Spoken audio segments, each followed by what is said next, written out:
اور لکھ دیا تھا کہ فی الحال ان کا ارادہ مستقل یہی رہنے کا ہے۔ تنویر مسلم یونیورسٹی علی گڑھ میں تعلیم حاصل کر رہا تھا۔ منیر علی نے اسے تاکید کر دی تھی کہ وہ کسی رشتہ دار یا دوست کے خط کے جواب میں اپنے باپ کے موجودہ پتے سے لا علمی ظاہر کرے۔ انہوں نے فیض آباد آنے کی وجہ سے اسے بے خبر رکھا تھا اور لکھا تھا کہ یونیورسٹی 2-4 دن کے لیے بند ہو تو وہ فیض آباد آ جائے۔ علی گڑھ سے فیض آباد قریب ہے۔ وٹھل کی ماں پر منیر علی نے تمام جائیداد کے کاغذات اور نقشوں وغیرہ کی جانچ پڑتال شروع کر دی تھی اور انہیں پہلی بار یہ علم ہوا تھا کہ زری کی یہ ساری جاگیر میرے نام سے ہے۔ ان کے لیے یہ بات بہت عجیب تھی۔ وٹھل سے انہوں نے اپنی حیرت کا اظہار کیا تو وہ ہنسنے لگے اور بولا، میں آپ کو بولنا ہی بھول گیا تھا، یہ بھی مٹیا کا مذاق ہے بڑے صاحب، پر یہ اس کے نام سے ہو یا اس کے نام سے، یہ اور وہ دو نہیں چلتا، جو چلتا ہے چلنے دو۔ ان دونوں نے دنیا کو ہم سے کچھ زیادہ ہی جانا ہے، سارے بکھیڑوں سے دور ہیں۔ ہماری عدم موجودی میں جمرو کا معمول تھا کہ وہ روز صبح آ کے زری کی خیریت دریافت کرتا تھا۔ اب وہ صبح شام اپنا بیشتر وقت یہیں گزارتا تھا۔ اس کے ساتھ فیض آباد کے اڈے کے بہت سے لوگ بھی ہوتے۔ جس کو اطلاع مل رہی تھی وٹھل سے ملنے آ رہا تھا۔ لکھنؤ سے کبن خان بھی خبر سن کے آ گیا تھا۔ رات کو بھی انہی لوگوں کی بھیڑ ہوتی، اندر سے حقہ تازہ ہو کے آتا رہتا، وقفے سے گلوریاں، اور ہر 2 گھنٹے بعد چائے آ جاتی۔ 1 ہفتے تک وٹھل گھر سے باہر نہیں نکلا۔ جب یہ لوگ نہ ہوتے تو منیر علی اور وٹھل نہ جانے کیا کیا باتیں کرتے رہتے۔ پھر ان کے درمیان اڈے کے لوگ آ جاتے تو منیر علی کچھ ہی دیر بعد اٹھ کے اندر چلے جاتے۔ آنے والا ہر آدمی اپنے ساتھ کچھ نہ کچھ ضرور لاتا۔ گھر میں مٹھائیوں اور پھلوں کا انبار لگ گیا تھا۔ آموں کا موسم تھا، ٹوکرے کے ٹوکرے یوں ہی پڑے رہتے۔ وٹھل انہیں 1000 بار منع کرتا لیکن وہ ڈھونڈ ڈھانڈ کے قسم کے آموں کے ٹوکرے لاتے رہتے۔ وٹھل کو میری طرح پھلوں میں آم اور امرود بہت مرغوب تھے۔ امرودوں کی تو اسے ایسی پہچان تھی کہ جس امرود پر انگلی رکھ دیتا اس میں واقعی جیسے شہد بھرا ہوتا۔ منیر علی کے ہاتھ لکھنے کے چوتھے دن شام کے وقت اچانک ان کا بڑا لڑکا تنویر علی حویلی میں آ گیا۔ وہ بہت پریشان تھا مگر چند ہی گھنٹوں میں اپنے بہن بھائیوں سے مل کے اس کی اضطراری حالت اعتدال پر آ گئی۔ تنویر علی میں اپنے باپ کی تمام خصوصیات موجود تھیں۔ وجاہت میں وہ اپنے بہن بھائیوں سے کم نہیں تھا۔ اس کی آنکھیں بڑی اور روشن تھی، ماتھا چوڑا لیکن جسم ارشد کے مانند اکھرا تھا۔ شیروانی پہنے ہوئے وہ بہت جامع زیب لگتا۔ قد اوسط تھا لیکن شیروانی میں کچھ نکلتا ہوا محسوس ہوتا۔ خانم اور زری نے اس سے پردہ نہیں کیا۔ زہرا ان سے کتنی ہی مرتبہ اس کا ذکر کر چکی ہوگی۔ منیر علی مجھ سے اس کا تعارف کراتے ہوئے یہ بتانا نہیں بھولے تھے کہ میں نے ایم اے کیا ہے۔ وہ مجھ سے بہت گرم جوشی سے ملا۔ ارشد کے چہرے پر بھی اس کے آنے سے کچھ اور بحالی آ گئی تھی۔ تنویر تیسرے ہی دن واپس چلا گیا۔ جاتے وقت وہ کہہ کر گیا تھا کہ موسم سرما کی تعطیلات گزارنے یہیں آ جائے گا۔ 10-12 روز تک گھر میں اڈے کے لوگوں کی آمد و رفت، ارشد کی علالت، نیسا، جہانگیر، سلمہ اور رجو کے ساتھ باتوں میں، اور پھر تنویر کے آ جانے سے دن گزرنے کا احساس ہی نہیں ہوا۔ مگر تنویر کے جانے کے بعد جیسے ہر چیز اپنی جگہ ٹھہرتی گئی۔ ارشد نے باہر نکلنا شروع کر دیا اور سنبھلا رہنے لگا۔ یقیناً جگہ بدلنے سے اس پر خاصا اثر پڑا تھا۔ نیسا، جہانگیر، سلمہ اور رجو چاروں کے لیے مولوی صاحب اور ماسٹر صاحب پڑھانے آنے لگے۔ وہ پڑھائی میں مصروف ہو جاتے تو میں گھر سے نکل جاتا، کبھی جمرو کے اڈے کی طرف چلا جاتا، کبھی بازاروں میں گھومتا رہتا۔ ایک دن صبح میں حویلی سے باہر نکلا ہی تھا کہ ارشد بھی میرے پیچھے پیچھے آ گیا۔ اس نے میرے ساتھ چلنے کی خواہش کی۔ مجھے کیا اعتراض ہو سکتا تھا؟ پھر عموماً ہم دونوں ساتھ ہی جانے لگے۔ وہ بہت کم بات کرتا، نہ کبھی اپنی کسی رائے کا اظہار کرتا، نہ اسے گھر واپس ہونے کی جلدی ہوتی۔ جہاں جہاں میں جاتا وہ میرے ساتھ چلتا رہتا۔ کئی مرتبہ میرے دل میں آیا کہ اسے کورا کا ذکر چھیڑوں لیکن پھر اچھا نہیں لگا۔ اس نے خود کوئی ذکر نہیں کیا۔ میرے لیے بھی مناسب یہی تھا کہ میں بھی ذکر نہیں کروں۔ راستے میں جگہ جگہ ہمیں اڈے کے لوگ ٹکرا جاتے تھے۔ وہ ہم دونوں کو قریب کے کسی ہوٹل میں لے جاتے یا تانگے کی سیر کراتے۔ ارشد ان کی باتیں بہت تجسس سے سنتا تھا۔ اس سے کچھ چھپانا بیکار تھا، اسے یہی رہنا تھا تو جلد یا بد دیر سب کچھ معلوم ہو ہی جانا تھا۔ سو 1-2 بار ویسے جمرو کے اڈے پر بھی لے گیا۔ اڈے کا ایک حصہ ورزش، چاقو، بلم، لاٹھی بازی وغیرہ کے لیے مخصوص تھا۔ میں اس طرف گیا تو لوگوں نے مجھے گھیر لیا اور مجھ سے بھی چاقو بازی کے لیے اصرار کیا۔ میں نے ارشد کی وجہ سے انہیں ٹال دیا، مگر ایک دن جب ہم وہاں پہنچے تو جمرو کے ایک ساتھی منن نے مجھ پر اچانک چاقو سے حملہ کر دیا۔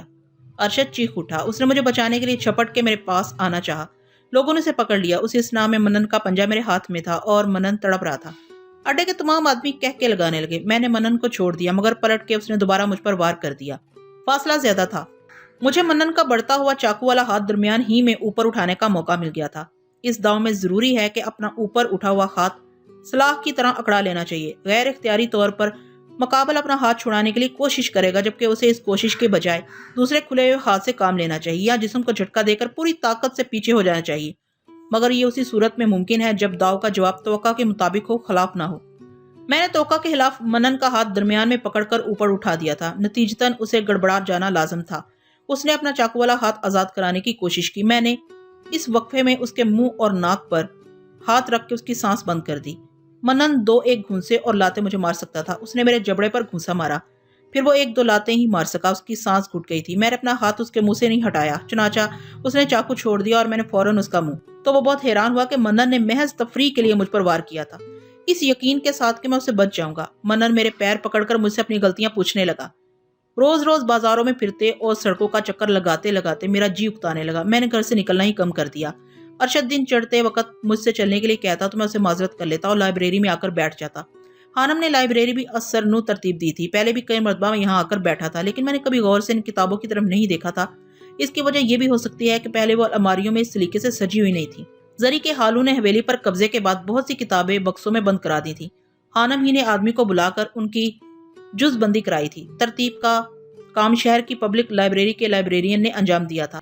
وقت گزارنے کے لیے میں نے چند کتابیں باہر نکال لی۔ رفتہ رفتہ مجھے اندازہ ہوا کہ زری کے باپ کوئی عالم شخص تھے۔ ان کے پاس مختلف موضوعات کی کتب کا ایک بڑا ذخیرہ تھا۔ انگریزی کتابیں بھی اچھی خاصی تعداد میں تھیں۔ جیل کے بعد مجھے کبھی توجہ سے پڑھنے کا موقع نہیں ملا تھا تو جی نہیں لگتا تھا۔ بمبئی میں کرشنا جی کی کتابوں کے صفحے الٹ پلٹ کے میں لائبریری میں الماری میں واپس رکھ دیتا تھا۔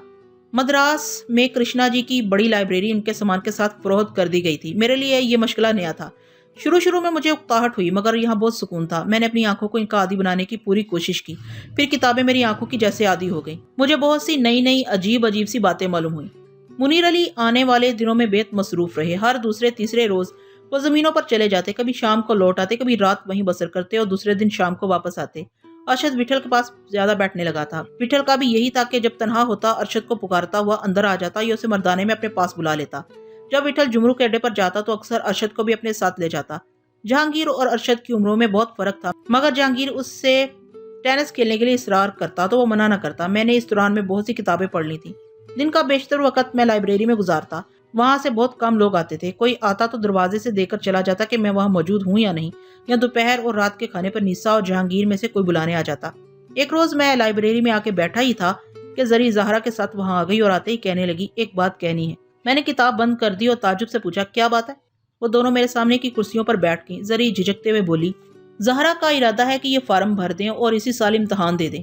میں کیا کہتا؟ میں نے کہا بہت اچھا ہے، لیکن کورس بڑا ہے۔ زری سنجیدگی سے بولی، کیا یہ ممکن ہوگا کہ ایک سال میں یہ ساری تیاری مکمل کر لیں؟ میں نے مسکرا کر جواب دیا، یہ تو اس پر منحصر ہے کہ کورس کیا ہے اور اسے یہ کتنی جلدی گرفت میں لیتی ہیں۔ میں استعداد کہنا چاہتا تھا لیکن میرے منہ سے نہیں نکلا۔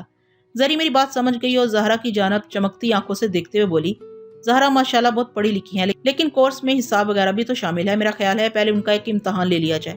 بہت اچھا خیال ہے۔ سنا ہے فارم جانے کا وقت قریب ہے؟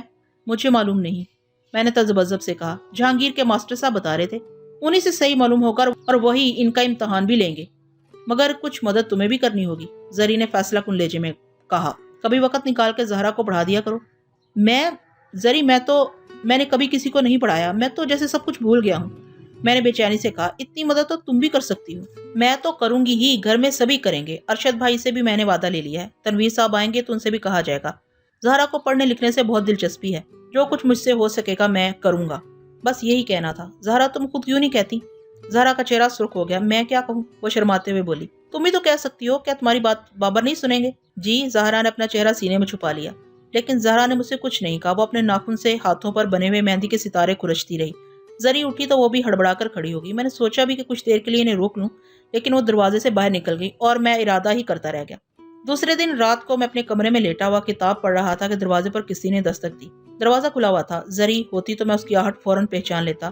وہ روز رات کو دودھ کا گلاس میز پر رکھ جاتی تھی، لیکن اس رات بہت دیر ہو گئی تھی۔ اس کے ہاتھ میں دودھ کا گلاس تھا۔ میری آنکھوں پر ایک لمحے کے لیے دھند سی چھا گئی۔ وہ غرارہ پہنے ہوئی تھی، سر پر آسمانی دوپٹہ تھا، وہ زہرا ہی تھی۔ کچھ کہنے سے پہلے وہ کمرے میں آ گئی اور گلاس میز پر رکھ کر واپس جانے لگی۔ زری کہاں ہے؟ میں نے حیرانی سے پوچھا۔ ان کی طبیعت کچھ ٹھیک نہیں ہے، زہرا دھیمے لہجے میں بولی۔ کیا ہو گیا؟ کھانے کے وقت تو وہ بالکل ٹھیک تھی، کھانے کے بعد ہی شاید طبیعت کچھ بگڑ گئی۔ زہرا کی آواز میں لرزش تھی۔ کچھ زیادہ خراب تو نہیں؟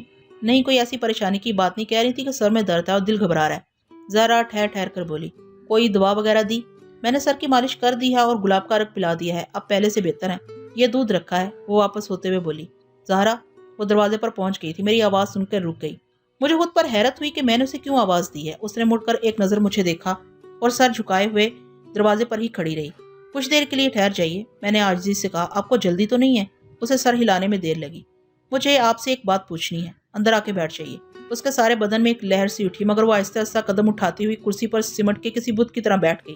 آپ کو یاد ہوگا، میں نے اپنا حلق ترک کرتے ہوئے کہا، وہاں گھر میں میں نے آپ سے کچھ کہا تھا، کیا آپ کو یاد ہے؟ وہ تیز تیز سانس لے رہی تھی، جسم کا سارا خون چہرے پر جم گیا تھا، سینہ تیزی سے دھڑک رہا تھا۔ اس نے ایک بار کی سر اٹھا کر پھر سر جھکا لیا۔ یاد ہے نا؟ میں نے لرزیدہ آواز میں پوچھا۔ اس نے کوئی جواب نہیں دیا۔ سنا ہے کہ آپ کا مولوی صاحب کے گھر پر ہر وقت کا آنا جانا تھا۔ وہ بظاہر تو دو گھر تھے لیکن تھے ایک ہی۔ مولوی صاحب آپ کو اپنی بیٹی سمجھتے تھے اور آپ نرجس کی سہیلی تھی۔ اس کی پلکیں تھرتھرانے لگی۔ اس نے زیر لب کہا، بڑے صاحب سے ان کے بارے میں کچھ معلوم ہوا، مگر آپ ممکن ان سے زیادہ جانتی ہوں۔ میں آپ سے منت کرتا ہوں کہ آپ مجھے کچھ بتائیے۔ میں کیا بتاؤں؟ اس سراسیمگی سے بولی۔ جو کچھ بھی آپ جانتے ہیں، مثلاً آپ کے لیے یہ بات حیرت انگیز ہوگی کہ مولوی صاحب ایک طرح تمام دنیا سے قطع تعلق کر کے گوشہ نشین کیوں ہو گئے تھے؟ وہ پہلے کہاں تھے اور وہاں کیوں آ گئے تھے؟ وہ مجھ سے بہت کم بات کرتے تھے، لیکن نرجس تو آپ سے ہر وقت باتیں کرتی ہوگی۔ اس نے آپ سے بہت کچھ کہا ہوگا، آپ اس کی رازدار سہیلی تھی، ممکن ہے اس نے آپ کو کوئی قسم دلا دی ہو، یا آپ اپنے اور اس کے درمیان ہونے والی باتیں دہرانا مناسب نہ سمجھتی ہوں، یا آپ کو کوئی اور جھجک ہو۔ یہ قسم توڑ دیجیے، آپ کو اسی کی قسم۔ میں آپ سے وعدہ کرتا ہوں کہ میں یہ سب اپنے سینے میں دفن رکھوں گا۔ آپ کسی جھجک کے بغیر سب کچھ بتا دیں، مجھ پر بھروسہ کریں۔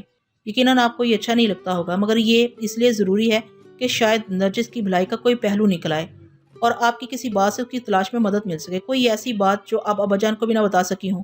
میں آپ سے کچھ نہیں چھپاؤں گی، یہ آپ کا احسان ہوگا۔ آپ یہ مت کہیے، وہ اداسی سے بولی۔ میں آپ کو ہر طرح سے یقین دلانا چاہتا ہوں۔ آپ مجھے آپ کیوں کہہ رہے ہیں؟ اور بس یوں ہی، میں نے حفا سے کہا، یہ میری غلطی ہے، مجھے بہت ندامت ہوتی ہے۔ میں اب نہیں کہوں گا۔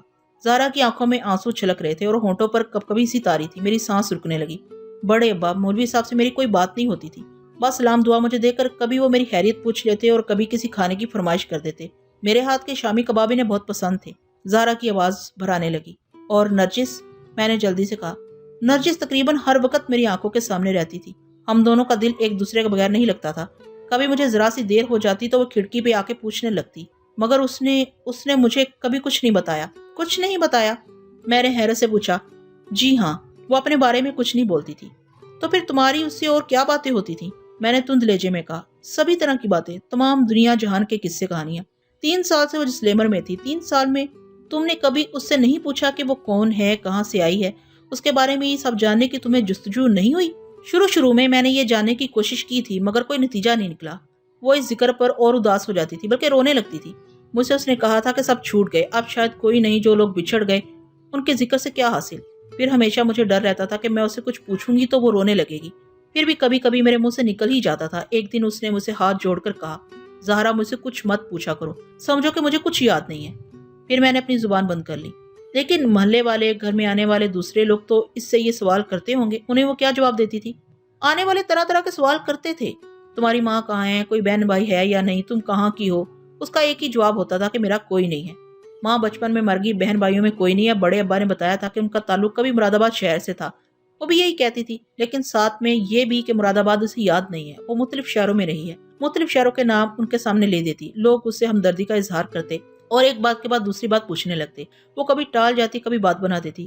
کوئی بہت قریت کرتا تو تنگ آ کے کہتی، مجھے نہیں معلوم، بابا سے پوچھ لو۔ مجھے احساس تھا کہ یہ ذکر اس کے لیے تکلیف دہ ہے، اس لیے میں بھی اپنی طرف سے ادھر ادھر کی باتیں کر کے لوگوں کو خاموش کر دینے کی کوشش کرتی تھی۔ میں نے محلے میں سبھی سے کہہ رکھا تھا کہ وہ اس کی ماں، بہن، بھائی، عزیزوں اور گھر وغیرہ کے متعلق اس سے کچھ نہ پوچھا کریں۔